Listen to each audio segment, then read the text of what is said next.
प्यारे बच्चों, जय हिंद। आपका हमारे YouTube चैनल में हार्दिक स्वागत है।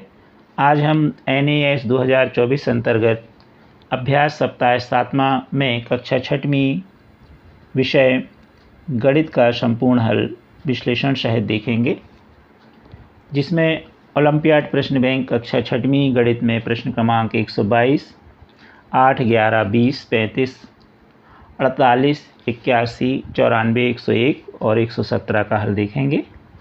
अभी तक आपने हमारे चैनल को सब्सक्राइब नहीं किया तो कर लीजिए,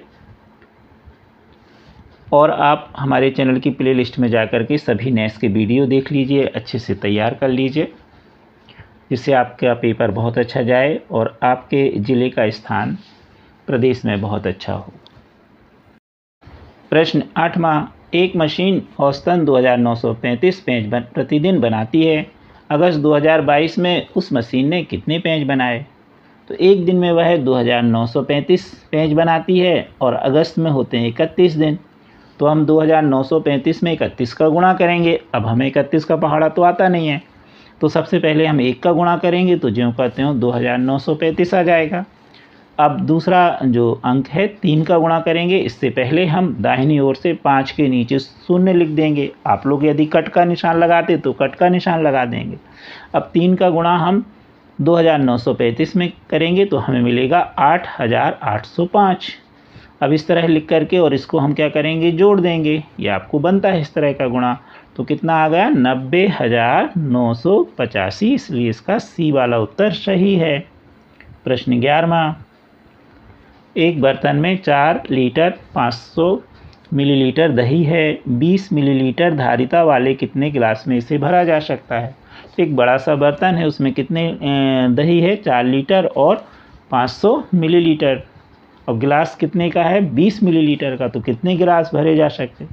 तो पहले हम 4 लीटर को भी मिलीलीटर में बदल लें। 1 लीटर बराबर होता है 1000 मिलीलीटर।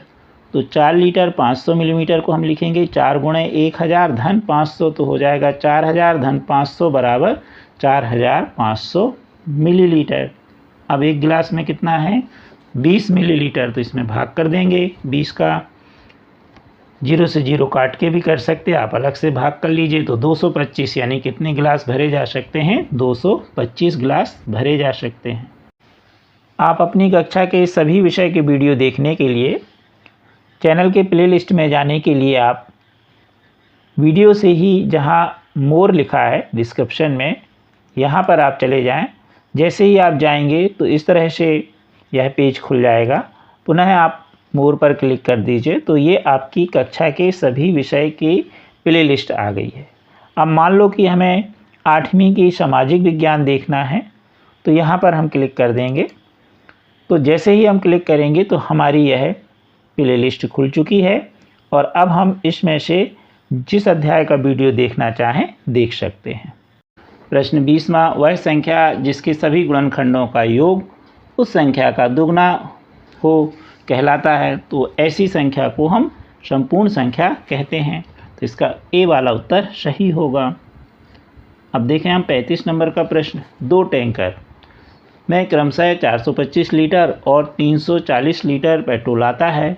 उस बर्तन की अधिकतम धारिता है जो इन दोनों टैंकरों के पेट्रोल को पूरा माप सके, अर्थात ऐसा पैमाना जो दोनों 425 और 340 लीटर को नाप सके।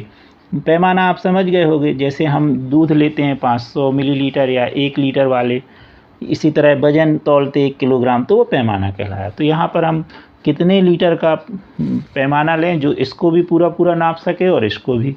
तो इसमें हम क्या निकाल देंगे, 425 और 340 का महत्तम समापवर्तक, कुछ इस तरह से। तो 425 और 340 का हम महत्तम समापवर्तक निकालेंगे, तो इन दोनों संख्या में 5 का भाग जाता है, तो हम भाग दे देंगे। तो यहाँ आ गया 85, यहाँ 68। अब दोनों में किसका भाग जाता है, 17 का, तो भाग दे दिया हमने। अब 5 और 4 आया शेष पर, इसमें किसी का भाग नहीं जाता, तो महत्तम समापवर्तक हो गया 5 गुणे 17 यानी 85। तो 85 जो पैमाना है 85 लीटर वाला, वह इन दोनों को पूरा नाप सकता है। तो इसका उत्तर होगा सी। प्रश्न 48, आप कितने समकोण घूम जाएंगे यदि प्रारंभ में आप उत्तर की ओर मुँह देख रहे या मुँह किए हुए खड़े हैं और आपको घूमना कैसा है, घड़ी की विपरीत वामावर्त दिशा में घूमना है, तो कितने समकोण घूमेंगे? तो इसका उत्तर होगा 3 समकोण। सी सही है। अब हम चित्र से समझें। हमने यहाँ एक चित्र बनाया है, पूरब, पश्चिम, उत्तर, दक्षिण। अब ये आप खड़े हैं किस तरफ मुंह किए हुए? उत्तर की तरफ। अब जाना कहाँ है आपको? पूरब की तरफ, और घड़ी की विपरीत दिशा। ये घड़ी हमने बनाई, घड़ी कुछ इस तरह से चलती है, इसे हम दक्षिणावर्त दिशा कहते हैं। फिर से देख ले, ऐसे ऐसे चलती है। अब विपरीत दिशा ये कहलाई, तो हम यहाँ से घड़ी की दिशा में चलेंगे तो एक समकोण चलेंगे, लेकिन विपरीत दिशा चलना, यहाँ से चलते तो यहाँ पहुँच जाते, और एक समकोण, ये एक समकोण है सभी जगह, 90-90 का कोण बन रहा है। अब विपरीत दिशा में चलें तो एक समकोण मुड़ जाएंगे तो पश्चिम में, फिर एक मुड़ेंगे तो दक्षिण में, और फिर एक मुड़ेंगे तो पूरब में। इस प्रकार कितने समकोण हो गए? 1, 2, 3। इसका सही उत्तर होगा 3। चित्र से आपको बहुत अच्छे समझ में आ गया होगा। अब देखें 81 नंबर का प्रश्न। सरिता को केक का 2 सही 1/2 भाग मिला और आशा को 1 सही 1/3 भाग। दोनों को केक का कितना भाग मिला? तो हम इन दोनों मिश्र भिन्नों को जोड़ देंगे। 2 सही 1/2 धन 1 सही 1/2। अब इसको विषम भिन्न में तोड़ेंगे तो 2 दूनी 4 और 1 5/2 धन 3 एकम 3 और 1 4 4/3। अब हर आ गया 2 और 3, 2 और 3 का लघुत्तम समापवर्तक आएगा 6, तो हर हो गया 6। अब अंश 5 ज्यों कहते हो गुणित, इसका हर है 2, तो 2 का पहाड़ा 6 के लिए पढ़ें, 2 तिहाई 6, तो इसमें 3 का गुणा हुआ, धन 4 ज्यों कहते हो।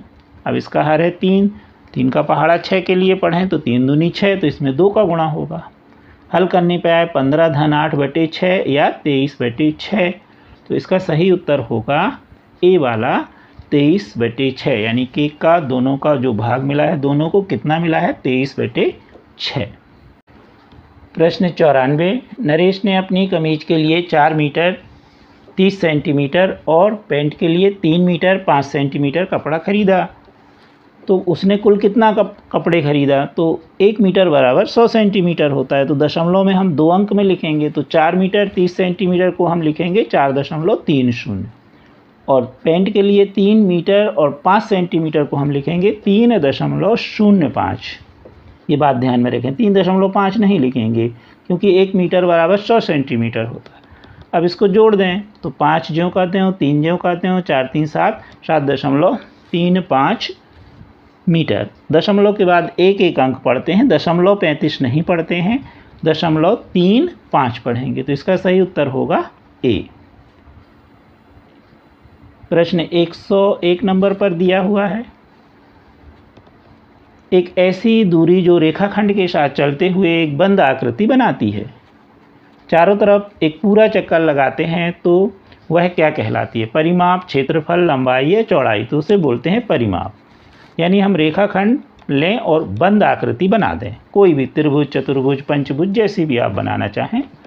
अब क्या करें, हम किसी एक सिरे पे खड़े हो जाएं। जैसे ए से हमने चला, इस तरह है, पहला रेखाखंड की दूरी नापी, फिर दूसरे की, फिर तीसरे की, और तीनों को हम जोड़ दें, तो वही कहलाती है परिमाप। मान लीजिए 4 रेखाखंड, तो चारों की लंबाई को जोड़ देंगे, 5 हैं तो पाँचों की, वह कहलाती है परिमाप।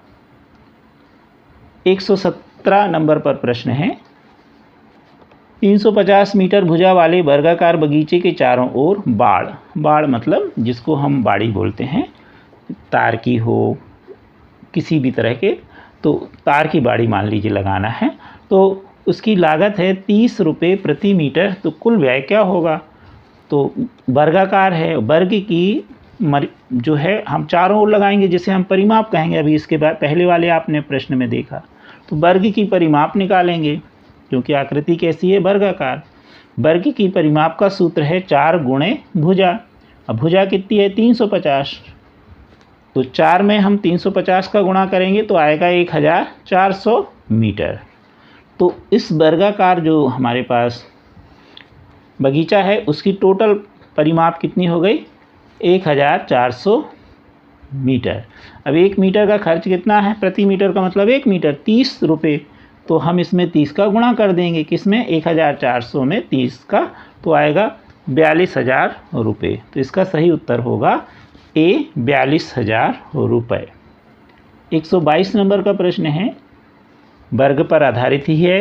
एक वर्गाकार भूखंड का क्षेत्रफल जिसकी एक भुजा 16 मीटर है, तो आपको इसका क्या बताना है? क्षेत्रफल। तो वर्ग का क्षेत्रफल का सूत्र होता है भुजा गुणे भुजा।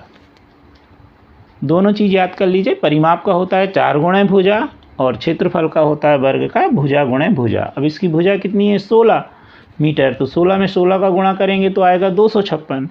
तो इसका क्षेत्रफल होगा 256 वर्ग मीटर, यानी इसका कौन सा सही उत्तर है? बी वाला। कृपया हमारे वीडियो को लाइक एवं शेयर अवश्य कीजिए। गणित के सारे प्रश्न हम आपको बहुत अच्छे से विश्लेषण करके बना करके दे रहे हैं, तो आप अच्छे से समझिए और विश्लेषण सहित ही लिख लीजिए, जिसमें आपको इस तरह के प्रश्न सदैव बने। अभी तक आपने हमारे चैनल को सब्सक्राइब नहीं किया तो कर लीजिए। Thank you.